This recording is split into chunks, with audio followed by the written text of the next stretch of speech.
Celebrity fitness trainer Bob Harper has a new focus in life. It has been 1 year since his world was turned upside down following a massive heart attack. Now he wants to share his story to help raise awareness. Bob joins us now with Dr. Warren Wexelman to help others learn more. Bob, let's go back to what happened 1 year ago. Tell us about your heart attack. Stephanie, it was a year ago on February 12th.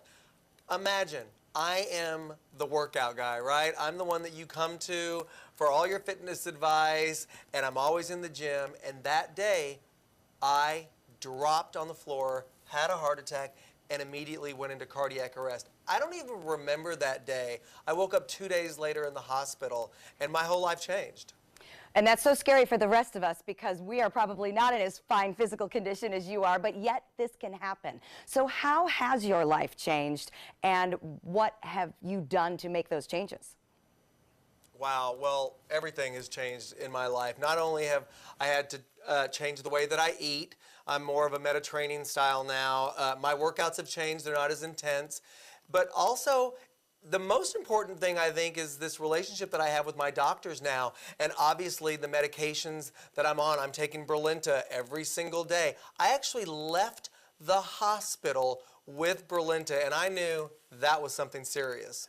And there was an important reason for that, Bob, because Brilinta was shown in a study versus the drug Plavix to actually, at 90 milligrams twice a day, the dose that you're taking, with an aspirin, to actually help prevent a second heart attack and death from it. And so even though it can cause some bleeding, Brilinta is such a major drug for you and patients like you to take, along with the advice from your doctor and under the care of your doctor. Yeah, Stephanie, let me tell you, when I found out that I was at risk of having another heart attack in that year, I was just thinking, I'm going to do whatever my doctors tell me to do.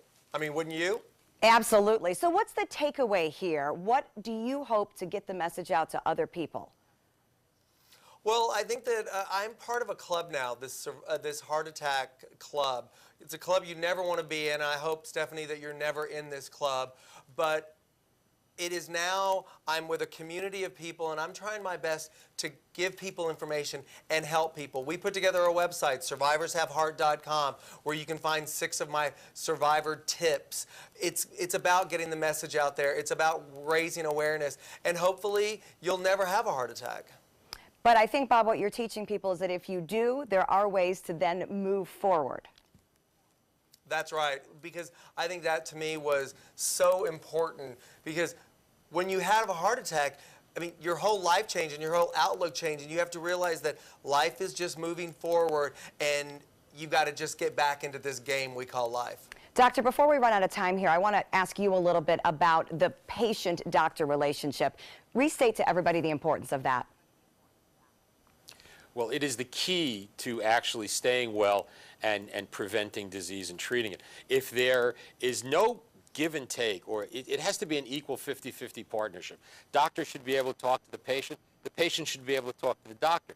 The patient should never deny or negate or keep their symptoms to themselves. They should always tell the doctor, and the doctor has to respond to it. So there are 3 questions that the patient always has to ask.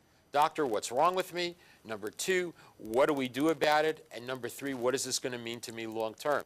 If you don't ask those 3 questions, you're really not going to be there. Okay, some great advice. Thank you to both of you for continuing to get the awareness out about heart issues. And Bob, we wish you a very, very happy and healthy new year. Thanks, Stephanie. And you know, if it can happen to Bob Harper, fine shape, great diet, it can happen to anybody. That's right. So this is February is Heart Awareness Month, and we want everybody to check their numbers, eat healthy, and do what we know we're supposed to do. And for more information, of course, you can go to survivorshaveheart.com.